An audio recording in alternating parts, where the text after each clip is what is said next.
It's another Manly Monday, and yes, we're talking about something that was inspired by Cthulhu's whispering in Snorlax's ear.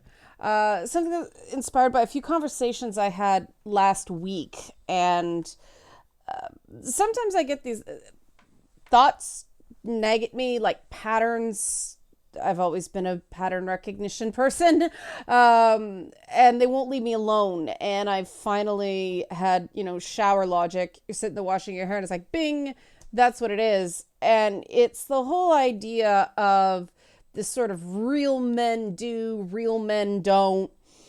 And of course, this is in the backdrop of people trying to convince the world that being a man, being a woman is just about meat, when anybody that's had to navigate masculinity or femininity knows that if only, right? If only you could just be considered a real man or a real woman just by existing in your meat sack, right? That's not how it works. And that's why I find the whole thing absurd, because the people who push these ideas also then go back to these cliches about stuff, whether it be, oh, men are inherently violent, when we know that's not true. Some men are, a minority are, but since it's a minority, it's not innate, right? All types of people are capable of some sort of violence. And then we go into, oh, women are, this idea of women being prey or women being victims, right? And they try to argue that that's just biology too, right? Women are weaker and, and less able to fight back. But the reality of, horrible things that happen to people, we know that the most common response is a freeze response. And so violence is not necessary. A lot of people are taken advantage of because, blackmail or coercion or alcohol, right? So this idea of it just being meat, of it just being, oh, something that is just biology and we cannot control, bullshit.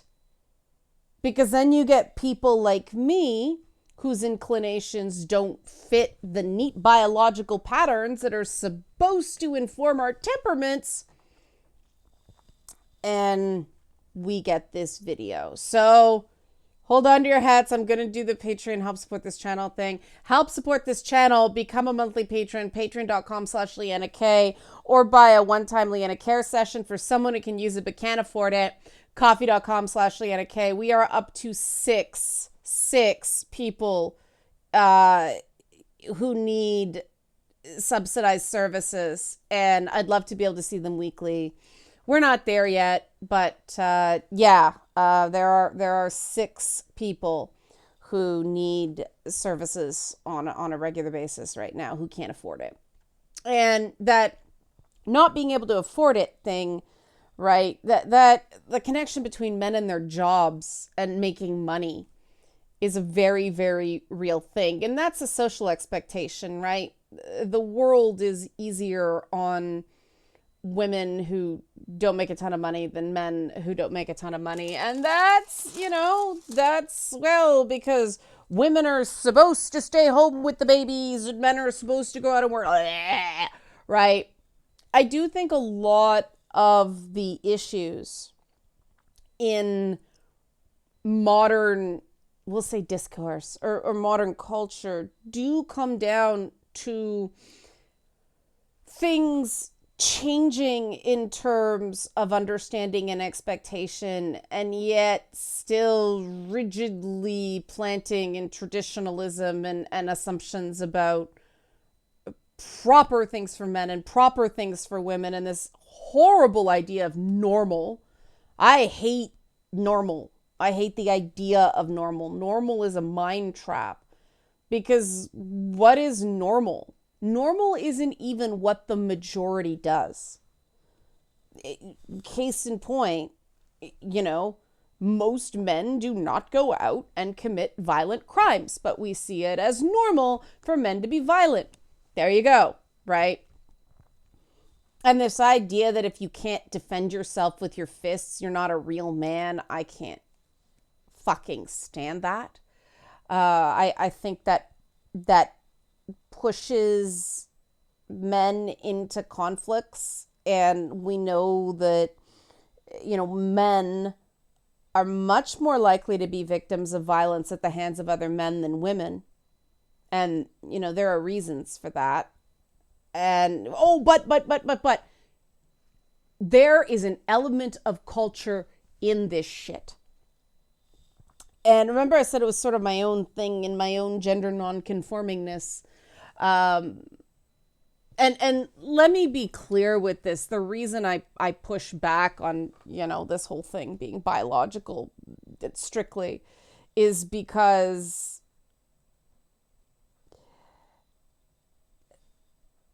when I am really good friends with mostly guys, because they laugh and take it for what it is, what are the things, you know, somebody's a buddy of mine, right? Instead of just acquaintance, is I will jokingly threaten to kick their ass about something when they're getting in their own way.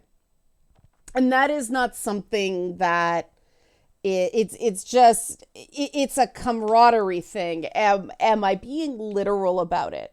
No. Have I been in physical fights in the past? Yes.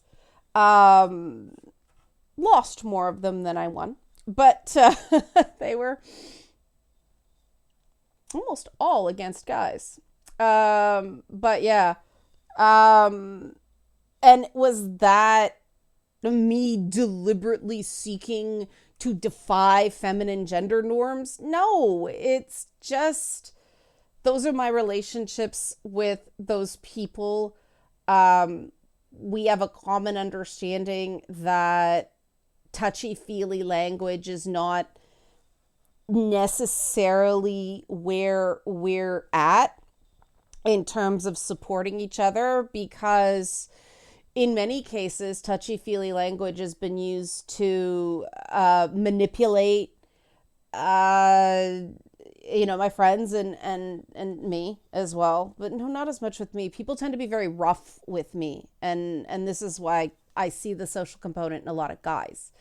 But, you know, the touchy-feely language has in the past been used to manipulate. And so we don't use the touchy-feely language with each other, right? It's been too commodified and pathologized. And so, you know, when we laughingly go, I'm going to kick your ass if you don't do this, man, it's because we know the person really wants to do it, and for some odd reason they just don't have permission to do it. And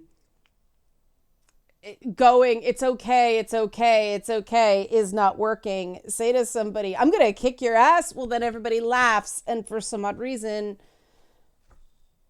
that works.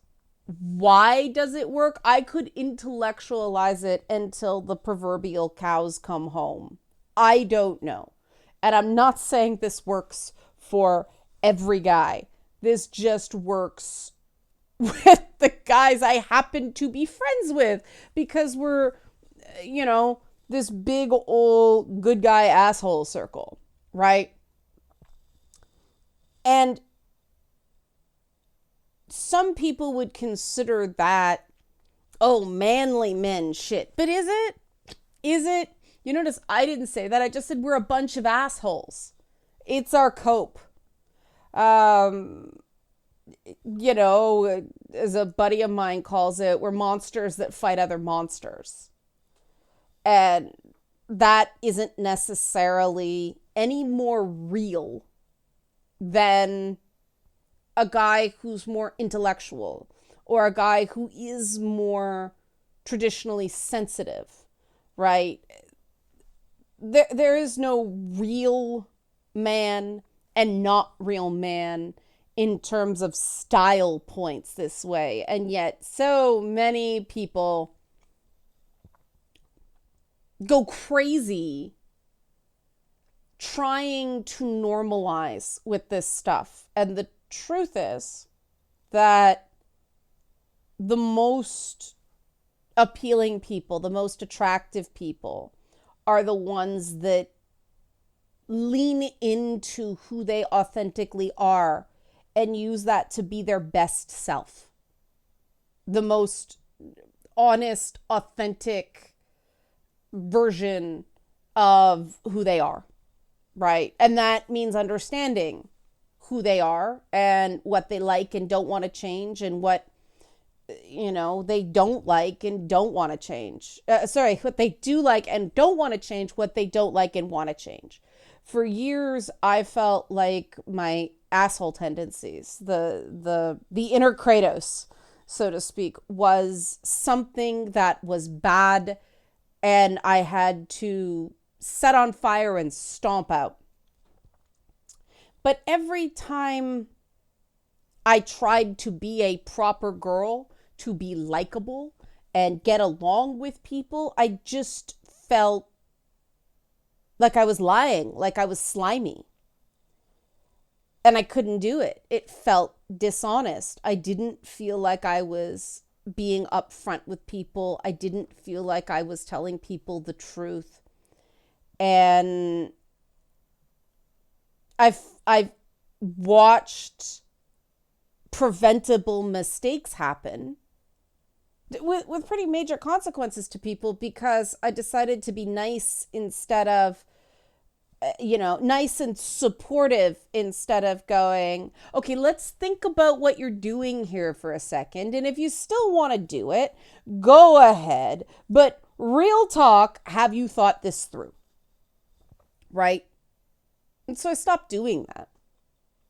But real women are agreeable. They're nice. They're always supportive. They're nurturing. But no one stops to think about what those things mean. And so it just ends up being a collection of stereotypes that people rightly say are just performances based on stereotype. And the truth is, we know individuality is a more powerful force than, typicality or normalcy. Because normal isn't even the majority, again. And it came to a focal point with a conversation I had, and this guy's great. And I think he watches these videos. So dude, I'm not calling you out here. This is just an example. And I didn't respond because there's nothing wrong with what the guy said. What he said is actually right. It's just incomplete. Caveat, caveat, caveat, caveat, caveat. See, this is what I can't do on Twitter. So you just get the Kratos no, It's the difference between, this is totally a joke and I'm saying this love and I'm saying this because it's a run-on joke I have. You're not funny versus you are not funny. That's a God of War Ragnarok quote that Kratos says to Mimir, right? Context. But this wonderful guy, we were talking about the J.K. Rowling women's rape hospice she was setting up, and how more women's shelters don't actually cut down on sexual assault or domestic violence. It just, provides a bed. Someone doesn't have to flee a situation that isn't already bad. And with all her money, why isn't she actually working on the root causes of domestic violence and sexual assault, which, while men are, underreported as victims of sexual assault, the underreporting still, best it's 1 in 4 women, 1 in 6 men. I've seen 1 in 3 women, 1 in 4 men. That's too high. That is way too high. And the data on college men, you know, teen boys and men in college, shows that if you educate people on consent, you cut down on sexual abuse. Shocker, right? But it's also, this pressure on men. Because, like, why are men why are men the primary aggressors in opposite sex relationships, but then we see an uptick in domestic violence in lesbian relationships? Well, clearly there's a social role component here, right? Because why would lesbians be biologically more likely to be violent? They're still women, right? Well, there goes the theory. Right? But this very lovely guy said, real men don't hit women. And he's right, but it's an incomplete statement. Because real men don't hit people over words, right? Sometimes violence is necessary to get you or another person to defend yourself, right? But people, grown-ass people, don't commit, preemptive violence against other people. And I really think that if we made these things more inclusive, we'd do better. Because I'm seeing all this stuff out there with people who work with men, boys and men. And especially women who work with boys and men. Every single one of them says if they start on this gender paradigm where it's completely woman focused, you lose them. Because they're already, especially, teenagers who are trying to figure out who they are, if they start getting messages that they just don't matter, they don't trust you, they withdraw. And that makes sense, right? That's a human urge. Another problem, and people can say, yes, it doesn't matter what would happen in an ideal world, okay? Right? I'm not arguing the statistics. I'm also just not advocating we keep doing what hasn't been working because of an ideological bent, right? We need to start doing stuff that works because we've been throwing a bunch of money, time, and energy down a hole, and the numbers are barely budging. We did see reductions in overall things, even though we saw an uptick in statistics of crime in the 1990s. And that was because in the 90s, more things were considered assault and more people were talking about domestic violence. But, calling attention to it meant that the real rate was going down, even as the reported rate, or what was considered criminal, was going up. That may be a little bit confusing. If you sit with it, it might make sense. But what did we do in the 90s? We started talking about it. We started actually having conversations about this stuff instead of it just being the sloganeering that was demonized in the second wave of feminism, when the personal is political. What that meant was domestic violence is not just a private family matter. domestic violence is an infringement of someone's rights and dignities as a human being, and it shouldn't just be seen as something we don't talk about. But it took until the 90s and HIV to really open up the conversation. And then, of course, when the subprime mortgage thing changed the world and everybody regressed into their frightened little lizard brain corners, we lost some of that progress. Not all of it, but some of it. And so I think, to me, we have to start speaking in the language of what real adults do and don't, instead of what real men or real women do. Because, I mean, think about it. Real men provide for their families. Well, women provide for their families too. It may not be in the same way, but making sure a kid is bathed and clothed is just as important as making money for the water, heat, and garments. It's still providing. A real woman keeps her man happy. Well, shouldn't that go both ways? Shouldn't you see what I mean? You see the artificial emphasis on some things over others, and this resentment grows. Even talking about it sets people's teeth on edge because it makes us think about all the things we don't get that we would want, right? And that's why we lose the boys when we take this approach of real men don't hit girls, right?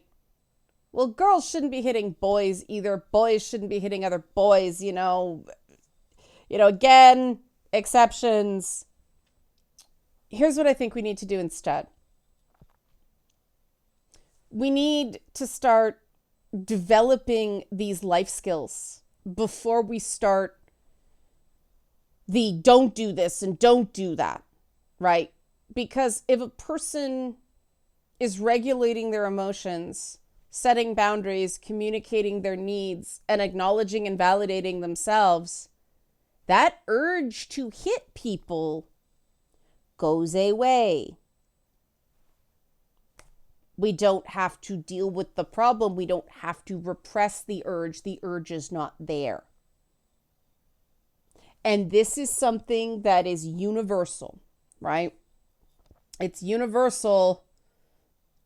Women shouldn't be hitting men. Men shouldn't be hitting women. Nobody should be hitting anybody over words, right? And people are, but the Ukraine. Well, remember I said earlier, it shouldn't be preemptive. That's why everybody's like, fuck Russia, Slava Ukraini. Because, for all the smearing, for all the propaganda, everybody looks at that and went, bullshit. Putin just tried to roll tanks in and thought he wouldn't get resistance. Fuck him, right? We can understand that. But now that it's biting, now people are like, oh, forget it, inflation, my family, everything like that. And there are two things that every person at the end of the day, if you are an adult, these things matter, right? Honor and accountability. Now, what does that break down into, right? It does not mean you end up in this sacrificial paradigm that both men and women experience. If you have to give, and expect nothing in return, but that's bullshit. That's stupid. That's a great way to be miserable and resentful and start needing a ton of control, because you can never ask for anything and say, I want this, because that's wrong, right? An adult communicates needs, not as blackmail, as just, look, this is what I need to feel fulfilled, happy, and validated. Can we talk about how I can get that? That's not laying down the law, damn it, woman, you man. No, just, this is something I have. Like I keep saying, human beings need to strive to feel whole and content. And a person cannot trust someone who can't have those conversations, who can't be a recipient of a message of, you're not giving me this, just this is what I need, right? There's a big difference between you're not doing this and I statements, right? And I statements get co-opted all the time. It drives me crazy. Again, because people are given these statements without really understanding the why of them, or they're just manipulative assholes who weaponize them, right? And that's where the accountability and honor come in. All of these things can be manipulated. All of these things can be used. And at the end of the day, a person knows whether they're coming at somebody straight or they're being sneaky. And real grown-ass adults, they don't do that. They are honest with themselves, and so they're honest with other people. Now, that doesn't mean you give people information they can use against you, but you don't manipulate other people just to feel powerful, right? Because that's the other thing. A mature-ass adult sets boundaries. And this is something men are actively taught not to do in a very different way that women are actively taught not to do. This idea of carrying everything on a guy's back, just sucking it up, not communicating, you set a boundary so you don't hit your limit. And that a lot of guys get taught is weak. A guy can just take more and more and more and more. Not true. That's not true. Hitting your limit means you hit your limit. It means you're out of control and you're going to do something you regret and you can't take back. And that's why you set boundaries, so you don't get there. And the most responsible thing you can do is know your limits and set boundaries so you're not testing your limits in ways that can't be stepped back from. Distress tolerance is really important to develop. That can only be done if you nudge it and step back, nudge it and stretch back. It's like stretching a muscle. If you pull it to the point it tears, well, duh. Now it's injured and it's going to be even stiffer. You got to stretch it carefully, gently. It works the same way, just a slightly different execution. You can only build your distress tolerance. You can only increase those emotional limits if you understand those emotions, that you acknowledge and validate feelings. And one of the funny things about the Pronoun Police, right, on both sides, is that I watch them ignore their feelings, right? I'm not hostile. I'm not angry. I'm not hurt. I'm not scared. They very clearly are.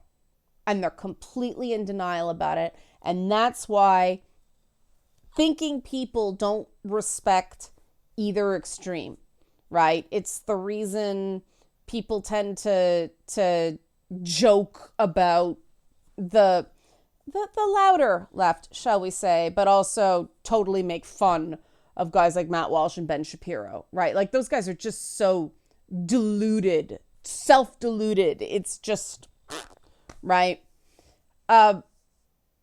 The other thing a grown-ass adult does, because they validate and acknowledge their own emotions, is they see other people as people. And those people have their own needs, limits, boundaries, and emotions. And we do not expect perfection of other people. We do not set expectations for other people that are setting them up to fail and setting us up for disappointment. And I'm going to talk about disappointment and setting ourselves up for disappointment on Wellness Wednesday, because we are coming up on time. When you see other people as people, that's connected to seeing yourself as a person. And Leanna, isn't that the same as acknowledging and validating your own emotions? Well, yes and no. Recognizing you have an emotion and that it's real is not the same as, and that matters because I'm a person. Seeing yourself as a person who matters, who has inherent worth, is an extra step that comes out of the previous things. And a lot of people think that that's the starting point. It's not. That is something that took me far too many years of therapy to understand, that the way it's taught is backwards, right? It's backwards. The needs, boundaries, emotions, and validation of other people are all the building blocks of seeing yourself as a fully actualized, individuated person. That's the way it really works. And when you see yourself as a person, a real person, who is just as much a person as all the people out there that you care about, you start seeing yourself as worthy of good things. And that is the thing I'm seeing a lot of men lacking in, because men have not had beer commercials used to, hey, woman, beer, meat, fire, good, right? All these trappings that people thought, oh, when I get these things, I'll be happy. And then they get these things and still aren't happy. Whereas women had that pivot from aspirational marketing, to affirmational marketing, the whole because you're worth it hair dye thing, right? People have been telling women, because we recognized that there was a problem with women not feeling like they were worth anything. We understood the self-esteem issues that teenage girls were facing. That got studied, that got attention. And it isn't that men slipped. It's that women started being aware of these things, and a lot of the therapeutic language became very feminized because it was women developing these techniques because they saw a need. And it wasn't that men dropped. It's that men sort of stayed where they were. And so the gulf grew, right?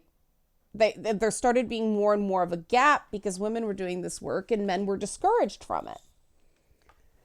Men instead, I have so many communications about Bucky Barnes, the Winter Soldier in Leanna Care sessions, because it really is that metaphor of a guy who just...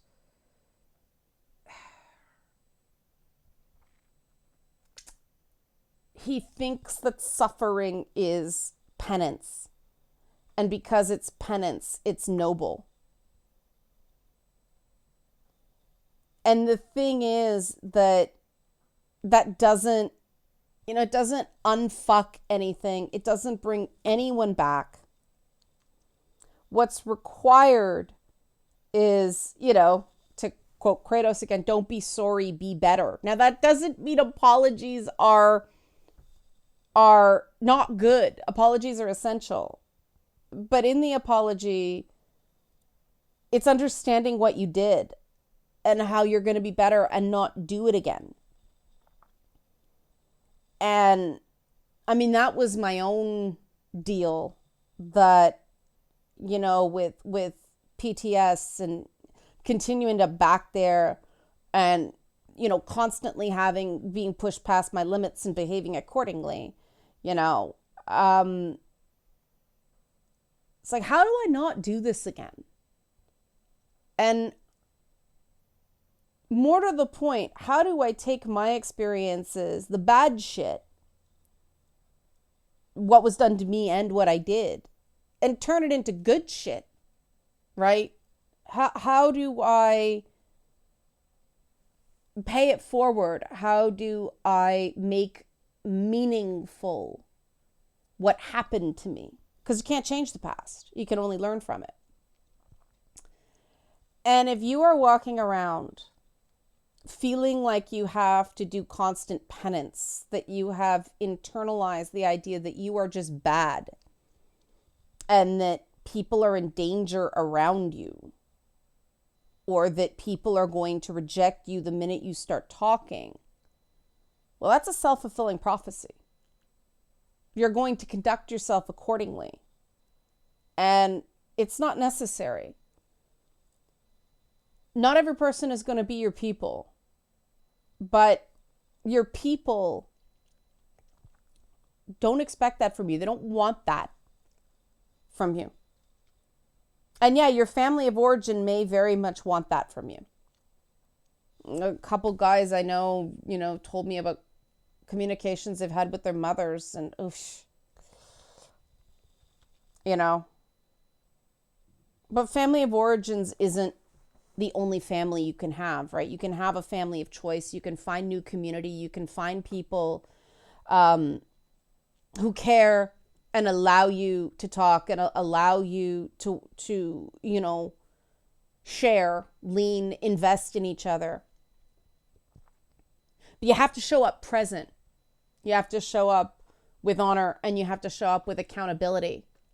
And these are the steps that involve with that. And having those conversations sooner rather than later, so that